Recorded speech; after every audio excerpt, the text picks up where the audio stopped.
What's up guys, today's tool review is going to be the new Ryobi 18V 1 Plus Palm Router. So if you watch this video all the way through, you're going to see if this is right for you.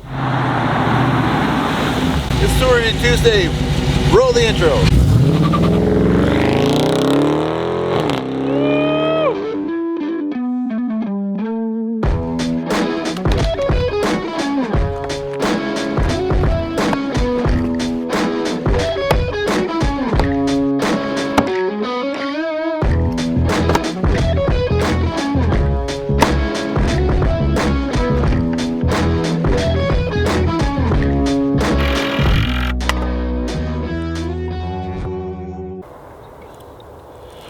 Right away, there's two quick facts I think you want to know about the 18V Ryobi Palm Router. First of all, for the tool only, so not including the battery, this right here and a wrench is $69. So also not including that router bit, that's my own. $69 to get into a palm router, that's pretty awesome. If you look at some other brands, you're gonna get a few more features, but then you're starting to get into like $129 all the way up to $179 for a similar type tool only palm router. The second thing, this has a 4.7 star rating with like over 600 people reviewing it. So think about that. That is amazing. So all those other people that have tested this out, that want to get into a palm router, they're very happy with the features. So there, I don't think you can go wrong. Tell me what you think. So in this video, I'm going to put this to the test. I'm going to also point out some of the features, and then we're going to be running out of daylight soon, so we're going inside the shop. So as I'm using this, you'll see me wearing safety glasses and a dust mask just to be safe. So as we get started, I'm going to use this bit right here, and to adjust this has two adjustments. There's a micro and a macro adjustment. So if you flip that open right there and push down this, right there is your macro. And then to dial in with a micro, then you just twist this knob right here. So you can just kind of see how it's sinking into it. So now we'll twist it the other way. So as we go inside, I'll just show you some of the different measuring scale that we have on here. All right, so we're dialing that in right there so I can do a round over. I think that's gonna be pretty close to what I want. I have a pine 1x6, I believe. All right, so I got my safety glasses on, have a breather mask, and one thing I'm gonna mention, this has a LED light, which is gonna be pretty helpful.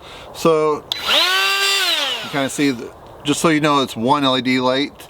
And then I'm gonna have this open area facing away from me. Then I have this protected clear shield right there. So let's zoom in, we'll try this out.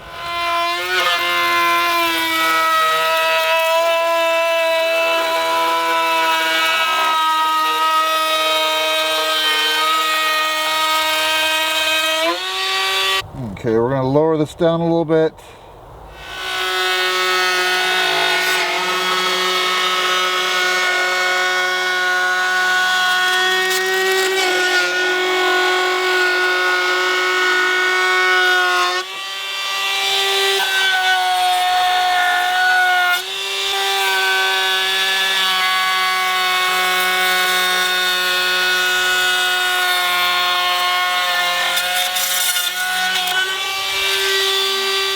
I forgot to mention this is model P601.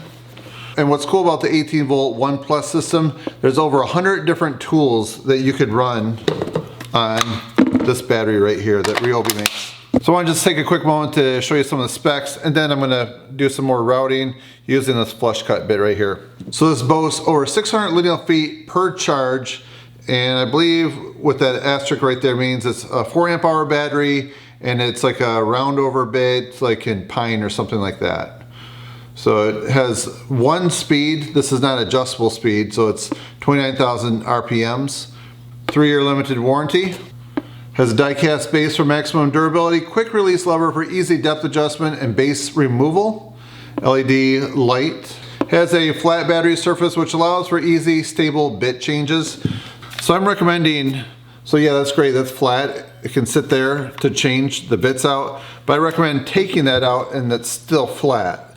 So right there is a switch. So even if it's off and you have the battery in it, it's just not worth taking that chance. So I recommend just taking the battery out, and it easily will sit on a surface like that. And then it comes with this wrench right here, so you use that to change it, which I'll show you in just a second. It has a grip zone overmold with micro texture for optimum grip and user comfort. That's this right here. I do want to mention there isn't any like rubber grip around this part right here. There are some other manufacturers that put some right there. Some do, some don't. But just so you're aware of that, I just want to be real thorough in my tool review. And as I just mentioned, the collet accepts all standard 1/4" shank router bits. All right, we're gonna set this on the workbench and I'll show you how you change these out. So in this video today, I'm using this 2 amp hour, 18 volt battery. If I really want to have all day power, I could switch over to the 6 amp hour battery, but that gets to be kind of heavy, which actually makes this a little bit top heavy. So I prefer to go back to the smaller one right here. So now to switch out to this bit, as I mentioned, I'm gonna take that battery out. And then right here is the lock. So this, you have to turn it, so right there. Then you just put that wrench in there and then loosen it. You just use your finger. Watch, these are, all right, let's open this up right here. So when you're removing these, they get really sharp. So it's a good idea to either wear some gloves or just be careful of where you're grabbing. Yeah, see that? So I decided with this one, I'm gonna just put my glove on. And I don't like it all the way down. I'm gonna pull it out just a little bit. Here's my project right here. I put these two pieces together. Here's some oak and here's some maple. So I wanna trim this off right here and have it flush on that end right there. All right, this macro adjustment is just so nice. It took me a minute to get used to it, but now that I am, it's just a piece of cake. All right, we're gonna do a little micro. It's pretty close. I think I want it out a little further.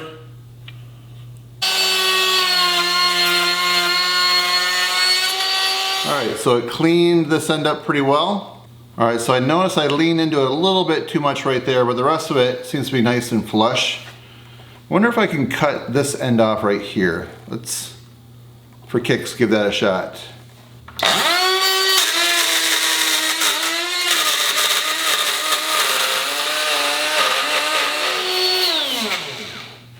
Okay, let's try this 6 amp hour battery just to see the difference.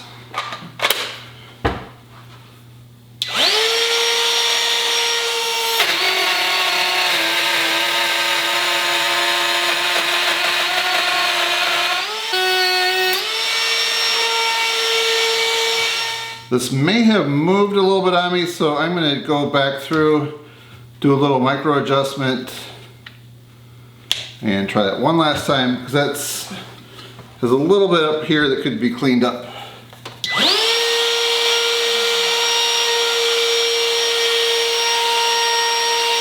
This really turned out nice, that flush cut. So I definitely made it work. This is red oak right here. This is probably like 3/8 of an inch. And then this is maple, so it wasn't really cutting the maple, but it was cutting that red oak right there. So, what do you think?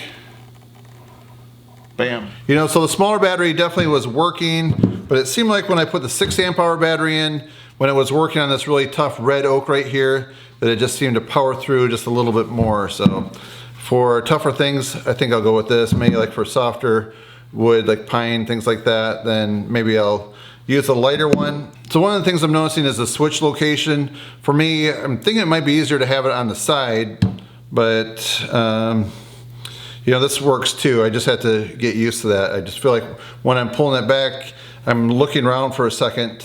Maybe a different contrast color for the switch might help, I'm not sure. But let's just take a look at the brake here a minute. So when it's on, it powers down within a little over a second. I know some other models will power down faster than that. That's just something that you have to be aware of when you're using this. And I felt like this may have traveled down a little bit when I was using it, because when I first adjusted it with the micro adjust, it seemed like that was right where I want it, and then when I got done Cutting the other side, there were some scraps on the top, so that means that the base had moved down a little bit. Yeah, so I think if I just tighten that down a little bit, that will clamp that a little tighter. It feels like there could be just a little more tension when I go to tighten it. So here's some numbers for some micro adjustments. There's 0, there's 1/64. And then on this side right here, you see that scale right there. So you can keep an eye on there where you want it. So when it comes to the maintenance, I was reading the instruction manual. It says avoid using solvents when cleaning the plastic parts. Most plastics are susceptible to damage from various types of chemical solvents and may be damaged by their use. So use clean cloths to remove the dust, grease, and oil. And if you're interested in a couple different accessories, they have some model numbers right here. If you want to get a round sub base, that's available, as well as a edge guide assembly, which screws into those 2 holes right there. So I have a question. If you have a Palm Router, if you're planning on getting one, what are some projects that you would like to use something like this for? One of the projects I first did with a router was this picture frame right here, so you can see the younger me right there. So I went and I collected some hockey sticks. The one word of advice I have if you're looking to do some hockey stick woodworking is to watch out. So if you have some type of fibrous, if it's not like all regular wood, but it has like some type of fiber in it, a coating or like a fiberglass of some sort, that gets really difficult to work with, and I would stay away from that. So try to stay with something that's all wood, just like that. If you can see me doing a hockey stop right there, that stick that I have, that's one of my favorite ones that I had in Montreal. It's pretty expensive, and is that the same? Oh, no, that's not the same one. But I've always bought that brand. Let me show you this one a minute.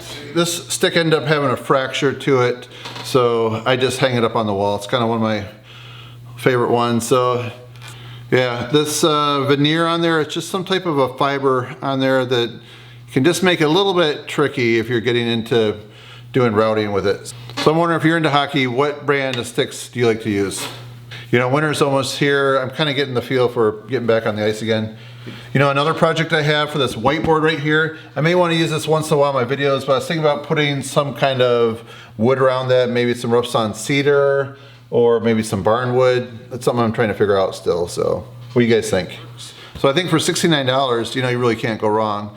So I'd like to hear what your thoughts are, and my goal of this video is to help you guys out. So if you're considering the purchase of this tool right here, hopefully I've been able to put it through the test enough that you can see if this is right for you. So if you enjoy this video review, if you find it helpful, please give it a thumbs up and help support my channel. And if you'd like to see some of my future videos, please subscribe and hit that bell icon. All right, friends, thanks for watching. See you next time.